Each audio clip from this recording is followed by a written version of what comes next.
हाय hello नमस्ते। Welcome back to my channel Sharma ma'am. तो बच्चों आज हम करेंगे क्लास 10th का मैथ्स का चैप्टर 5 अर्थमेटिक प्रोग्रेशन एक्सरसाइज 5.2 का क्वेश्चन नंबर 7। ये क्वेश्चन बहुत ही इंपॉर्टेंट है। ठीक है, this question is very very important.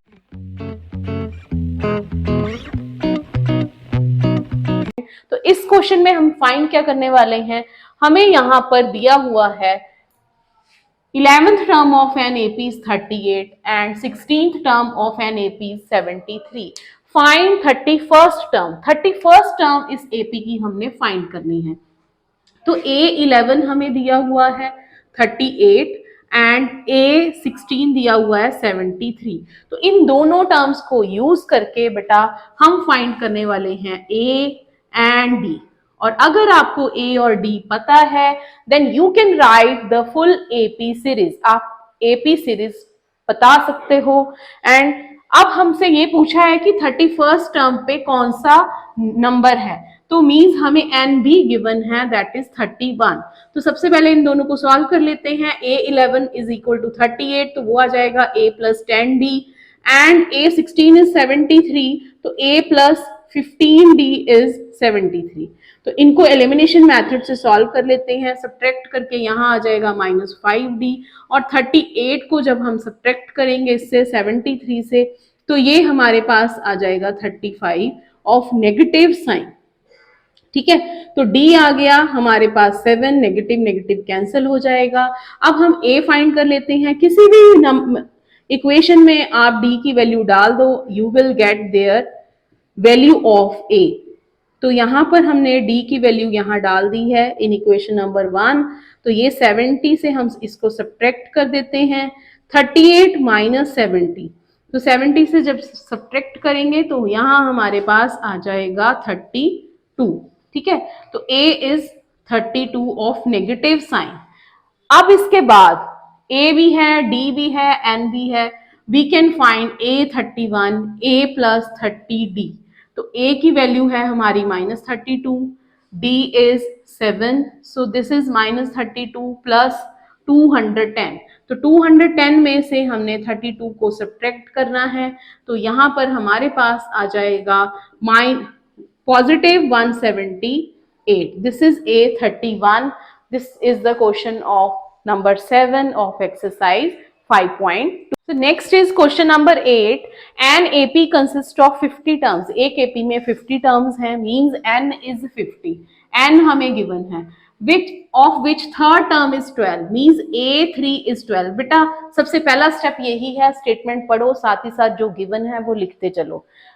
And the last term is 106। Last term मतलब A50 ही हमें दिया हुआ है, क्योंकि एपी में 50 ही टर्म्स हैं, तो A50 is 106। Find A29th term. 29th term हमने फाइंड करनी है। तो अब 29th टर्म फाइंड करने के लिए क्या क्या चाहिए हमें, A चाहिए, D चाहिए। मीन्स अब हमने यहाँ पर A फाइंड करना है, D फाइंड करना है, N हमें गिवन है। तो अब चलते हैं इस प्रोसेस पर। ये दो इक्वेशंस हमें दी हुई हैं, दोनों को यूज करेंगे। A प्लस 2D इज 12 और यहां से आ जाएगा A प्लस 49D इज 106। इन दोनों को सब्ट्रैक्ट कर लेते हैं, एलिमिनेशन मेथड से सॉल्व कर दिया। अब ये आ जाएगा -47D और ये आ जाएगा -94। अब यहाँ पर D की वैल्यू आ जाएगी हमारे पास 2, 47 मैं यहाँ पर करके दिखा देती हूँ आपको। D की वैल्यू आ जाएगी हमारे पास 94 divide by 47, negative negative cut हो जाएंगे, ये 2 पे कट हो जाएगा, तो D आ गया हमारे पास 2। तो अब इक्वेशन नंबर 1 और 2 है, तो हम वैल्यू पुट कर लेंगे। Put the value of D equal to 2 in equation number 1। So A plus 2D is 12, A plus 2 into 2 is 12, A plus 4 is 12, A is 12 minus 4 that is 8। तो A हमारा 8 आ गया, D हमारा 2 आ गया। अब हम सारा कुछ इस वैल्यू में फिल कर देंगे। A29 is A plus 28D, तो A की वैल्यू है 8, 28 into 2, तो 8 plus 56 तो हमारा आंसर है A29 is 64। तो ये था question number 8 of exercise 5.2। Next is question number 9. If third term and the ninth term of an AP are 4 and -8, तो बेटा हमें given है third term है 4 and ninth term is -8. Which term of this AP is 0? तो इस AP की कौन सी term है जो 0 है? मीन्स हमने n फाइंड करना है। 0 तो हमें दे रखा है कि an 0 है, which term of this AP is 0। तो अब इन दोनों को यूज करेंगे, दोनों टर्म्स को यूज करके हम यहां पर फाइंड कर लेंगे ए और डी की वैल्यू, वो इसमें पुट करेंगे तो हमारा एन आ जाएगा। ए 3 4 है तो ए प्लस 2d4 हो गया। ए 9 माइनस 8 है तो ए प्लस 9 8d, 9 एक कम लेना है आपने। और अब हम एलिमिनेशन मेथड से इसको सॉल्व कर देते हैं। This is -6d and this is 12, तो d आ जाएगा 12 by -6, d is negative.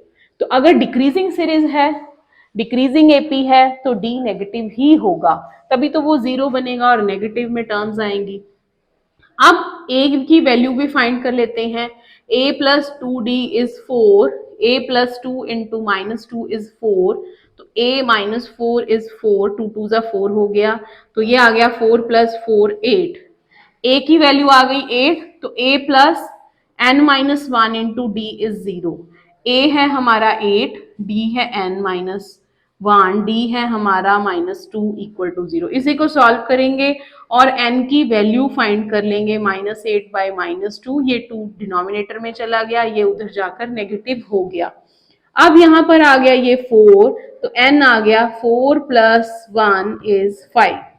It means fifth term of this AP will be 0। तो फिफ्थ नंबर पे ये 0 हो जाएगा। तो ये था क्वेश्चन नंबर 9 ऑफ एक्सरसाइज 5.2। तो next is question number 10। The 17th term of an AP exceeds its 10th term by 7। 17th term 10th term से 7 ज्यादा है, तो फाइंड द कॉमन डिफरेंस। तो यहां हमें दिया हुआ है A17 इज A10 प्लस 7, तो हमने D फाइंड करना है। तो A plus 16D is equal to A plus 9D plus 7। तो A से A बेटा कट हो जाएगा इक्वालिटी में, और D वाली टर्म्स को इधर ले आते हैं। This is 7D is equal to 7, तो D इज 7 बाय 7। तो D की वैल्यू हमारे पास आ गई है 1। सो this is the answer of question number 10। तो ये था हमारे पास एक्सरसाइज 5.2 के question number 7, 8, 9 and 10। So please like, share and subscribe our channel.